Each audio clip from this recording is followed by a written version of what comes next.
அன்பர்கள் அனைவருக்கும் வாழ்க வளமுடன்.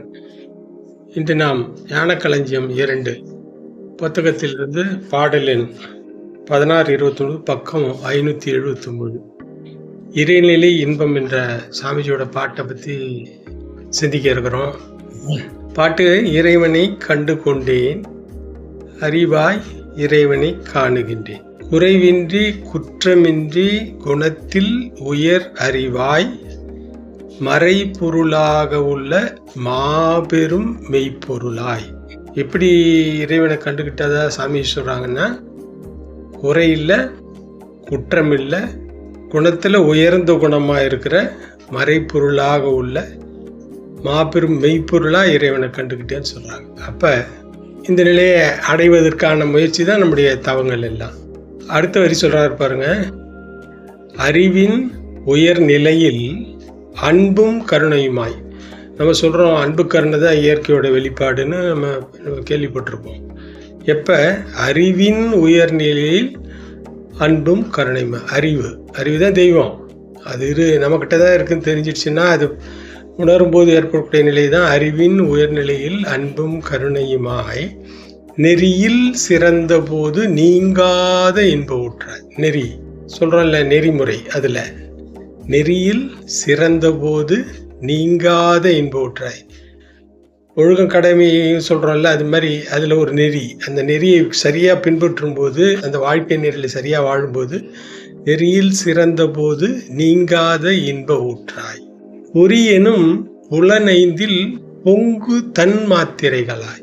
மாத்திரை நம்ம ஏற்கனவே தமிழில் படிச்சிருக்கோம், அரை மாத்திரை ஒரு மாத்திரைன்னு. அது மாதிரி தன் மாத்திரைன்றது ஒன்றிலிருந்து வேறொன்றாக தன்மாற்றம் அடைவது, அழுத்தம் ஒலி சுயன்னு சொல்கிறோம்ல, அது மாதிரி.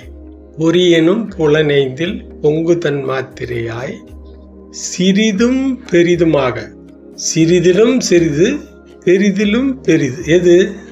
இறைவெளி, சுத்தவெளி, அது அறிவு. அது எப்படி சொல்றாரு பாருங்க: எங்கும் எக்காலத்தும் எல்லா பொருட்கள் ஊடும். ஊடும்னா உங்களுக்கு தெரியும், சரியான தமிழ் வார்த்தை, அதில் உள்ள அடங்கி இருக்கிறது. தங்கி தழைத்து ஓங்கி தன்னை வெவ்வேறாய் காட்டி.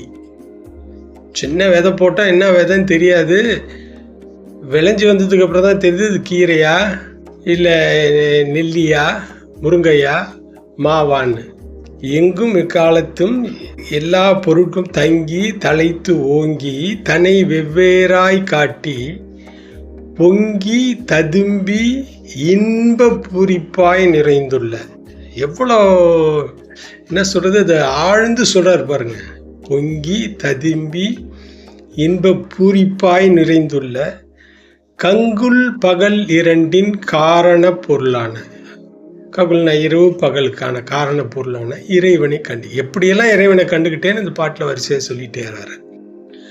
ஆதி நிலை வெளியாய் அணுவோடு ஐம்பூதமாகி. ஃபஸ்ட் அணு, அதுக்கப்புறம் தான் நம்ம சொல்கிறோம் ஒரு அறிவு, 2 அறிவு, 3 அறிவு, 4 அறிவு, பிரபஞ்ச பரிணாமம். ஆதி நிலை வெளியாய் அணுவோடு ஐம்பூதமாகி பேதித்த உயிர்களில், பிறவிகளில் எப்படி இருக்கான், பேதித்த உயிர்கள் எப்படி இருக்கான், பிழையில்லா நெஞ்சமாய்.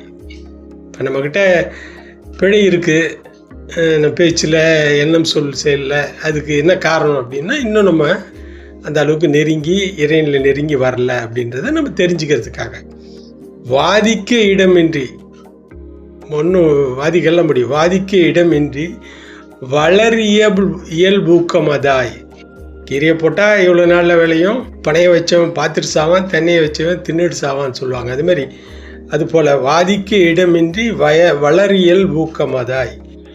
அடுத்த வரி பாருங்க: நீதிக்கு நிலைக்கலனாய் நின்று விளங்குகின்ற, நீதிக்கு நிலைக்கலனாய் விளங்குகின்ற இறைவனை கண்டு. அடுத்த 4 வரி: உத்தம நண்பர்கள் உங்களுக்கும் உரியது. எவ்வளோ அழகாக சொன்னார். ஒரே தீட்சை கொடுத்தாரு, ஆரண்ய ஆக்கினார், பிரம்மஞானி ஆக்கிட்டாரு. உத்தம நண்பர்கள் உங்களுக்கும் உரியது சித்தம் எனும் உயிருக்குள் சிறப்பாய் விளங்குவது. உயர உணர்ந்து உயிர் மேலே தவம் பண்ண ஆரம்பித்தா எங்கே போய் முடியுன்றதை இங்கே சொல்கிறாரு. உத்தம நண்பர்கள் உங்களுக்கும் உரியது சித்தம் எனும் உயிர்க்குள் சிறப்பாய் விழுங்குது.